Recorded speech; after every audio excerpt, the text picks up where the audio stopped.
Welcome to the College Investor Audio Show, where we talk about the biggest issues impacting millennial money, from student loan debt to side hustles to building wealth. We will show you how to get out of debt so that you can build real wealth for the future. Welcome to this very interesting show today. Thank you so much for being here. We're so honored. So, you know that Congress is responsible for creating laws and policies surrounding our student loan debt. So we wondered, how much student loan debt do members of Congress actually have? They're supposed to be representatives of the country.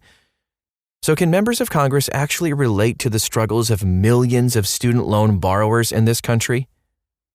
Student loan debt and higher education policy in general is complex, nuanced, and has lots of moving parts, to say the least. Unless you've lived through borrowing to pay for college and navigating repayment after college, it's nearly impossible to relate to this. So, we spent the last few months going through the most recent financial disclosures for every member of Congress, no kidding. And here's what we found out. First of all, here is where student loan debt currently stands. There are 45 million Americans with roughly 1.7 trillion with a T dollars in student loan debt. According to the U.S. Census, there are currently about 332,400,000 people in the United States. So that means 13.5% of all Americans have student loan debt currently. However, if you want a better metric, there are 258 million adults in the United States, because you don't have student loans if you're under 18, obviously. So that means 17.4% of adults in the United States have student loan debt currently. Here are some other statistics to consider. Stay with us. The average student loan debt just a tick over $39,000. Median student loan debt $19,200. Average student loan monthly payment $393. Median monthly $222. Here's the percentage of borrowers with growing loan balances. 47.5%. The percentage who are more than 90 days delinquent? 4.67%. Average debt load for 2021 graduates? $30,600. Yikes! So it's also important to remember that student loan payments have been paused since March 2020, but total student loan balances are growing. Because each year, new college students are entering college or finishing school and adding to their total loan balance. Okay, so after all of that, let's see how this compares with Congress. 44 members in the House of Representatives have student loans in their household. This includes both personal loans and if they may be co-signers for their kids. Of the 44, 10 of the representatives' spouses have student loans. 3 members in the Senate have student loans, with one of them belonging to their spouse. Just to put that in perspective, you're like, 44, that's a lot. Well, there are 435 House members, and 44 of them have student loans. That means only 10% of the House of Representatives has a student loan in their house, versus 13.5% of Americans. Remember, it's more like 18% of adult Americans. Only 3% of the Senate, because there are 100 members, and 3 of them have student loan debt, versus close to 18% of adult Americans. 13.5% if you include all the kids.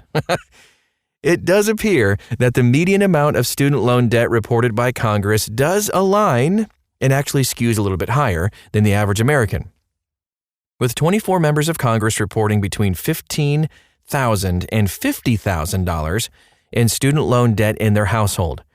By the way, if you want to see these numbers in graph forms, we have nice charts and everything where you can see everything for yourself. You can go right inside this article at thecollegeinvestor.com. Just copy and paste the title of the podcast right into the search bar. And during our research, by the way, we also discovered that 6 representatives had paid on or eliminated their student loan debt since their 2019 financial disclosure. And we go into actually who those people are inside this article at thecollegeinvestor.com. All right, so which members of the House of Representatives have student loan debt? In the House, we talked about 44 out of 435 members have student loans in their house. Of this, the only student loans for 10 members belonged to their spouse. This represents 10.1% of House members having student loans in their household. The median amount of student loan debt reported by members in the House is $15,001 to $50,000. We don't know the exact amount, but that's kind of where the spread is. It's important to note that many members who've borrowed student loans pursued some advanced degrees, so that of course makes it bigger. And finally, I'm sure someone will want the partisan breakdown. So here you go, for what it's worth. 26 Democrats have student loans, 18 Republicans have student loans. Which side are you on? Did you win? Sorry. All right, so here's a full breakdown of who has student loans in the House of Representatives, along with some notes about who the student loan may be for, like a spouse or a co-signed loan for a child. The average age of a student loan borrower in the House of Representatives is 50, and on average, they have 2 children. Age in children can be a good insight as to whether the student loan is their own, or whether the loan is for their children. Some members of Congress disclose this on their statements, but many do not. So we wanted to include it. You can see a graph and the breakdown of all of the members of Congress that have a student loan at thecollegeinvestor.com. Come on, this is fun. Okay, so House Education and Labor Committee. It's currently composed of 53 members, 29 Democrats, 24 Republicans. Of those 53 members, only 6 members, or 11.3%, have student loan debt. 3 Democrats and 3 Republicans on the committee have student loans. Oh, it's a tie. Can we go into overtime or something? There needs to be a winner. I'm kidding. I'm sorry. So that means that the large majority of people making higher education policy actually don't have student loans. Kind of rubs you the wrong way, doesn't it? So which members of the Senate actually have student loan debt? Only 3 out of 100 senators have student loans inside of their households. Of this, one of the senators only reports student loans for their spouse. This represents just 3% of the Senate having student loan debt in their household. So how can they relate to the rest of us? All 3 senators who reported student loans in their households reported between $15,000 and $50,000 in student loan debt. Again, each senator receives an annual salary of $174,000 per year. From a partisanship perspective, because that's what we love to do in America, all 3 senators with student loan debt are Democrats. Go figure. Hey, don't, dude. Who was that guy? Anywho, if you want to see a breakdown of who these senators are, you can see it at thecollegeinvestor.com. Again, it's just right inside this article. Now let's talk about the Senate Committee on Health, Education, Labor, and Pensions. So, the Senate Committee on Health, Education, Labor, and Pensions, these are the group that's responsible for spearheading higher education legislation in the Senate.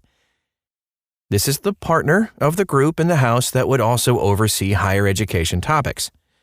Of course, it's 22 members and it's 50-50, 11 Democrats and 11 Republicans. That represents 4.5% of the committee. Of those 22 members, only 1, Senator Christopher S. Murphy, has student loan debt. What does this mean for policy? Now, I know we've gone through a ton of stuff so far already, but I think it's interesting to see how many members of Congress actually have student loans, what balances they have, and whose loans they may have, because it gives you an idea of whether, does this person really relate to my situation?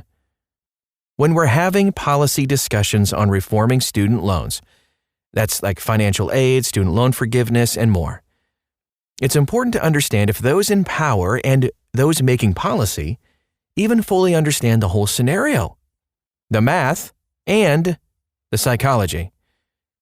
Okay, that's not to say that people who don't have student loans or needed financial aid can't relate. But when we're electing people to represent us, they should represent us, who we are, what we are. The House of Representatives is a much closer representation, with a little over 10% of members actually having student loans and a student loan balance close to the average. However, the Senate, a little bit skewed here. Only 3 members, or 3%, actually have student loans.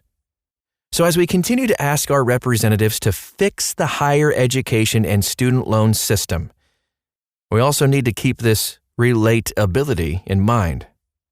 And maybe elect representatives that better reflect our circumstances.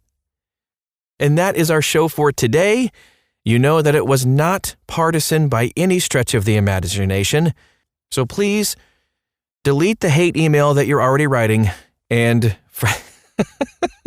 and keep the comments on the podcast and also at thecollegeinvestor.com safe and cordial.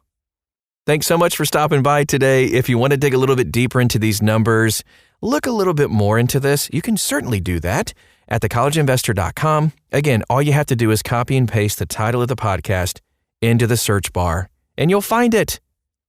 If you leave a comment, keep it kind. Thanks again. We'll talk to you again real soon.